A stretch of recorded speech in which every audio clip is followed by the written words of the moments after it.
ఆ రేషియో ఏదైతుందో BC ratio పెరగడము ఖాయము.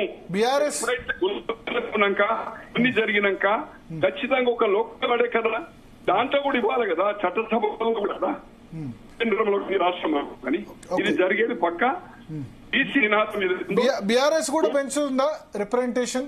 బీసీలో బీఆర్ఎస్ కూడా ఎక్కువ టికెట్లు ఇచ్చే అవకాశం ఉంటుందా? బీఆర్ఎస్ కూడా పెంచాలి కదా, ఖచ్చితంగా పెంచుతుంది.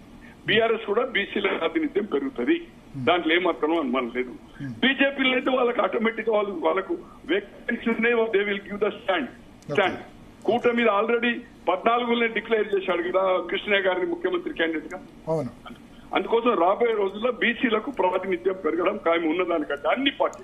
ముఖ్యమంత్రి అవుతారా బీసీ ముఖ్యమంత్రి అనిపిస్తుందా సార్?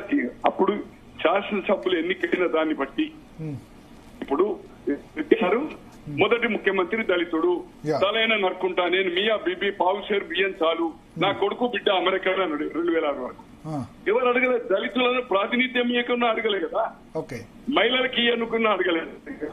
సో ముఖ్యమంత్రి అనేది is a big question mark. కానీ ఖచ్చితంగా నాకుండే సమాచారం కూటమి అభ్యర్థి బీసీనే చేస్తుందని డిక్లేర్ చేస్తారు. సామాజిక న్యాయము ఏది పవన్ కళ్యాణ్ గారు కానీ బీజేపీ అండ్ ఢిల్లీ, దాంట్లో ఏమాత్రం అనుమానం లేదు. కేంద్రంలో అధికారం ఉండగానే ఈ ఎన్నిక వస్తుంది కదా, మన దగ్గర తెలంగాణలో 6 నెలల ముందే వస్తుంది కదా సార్.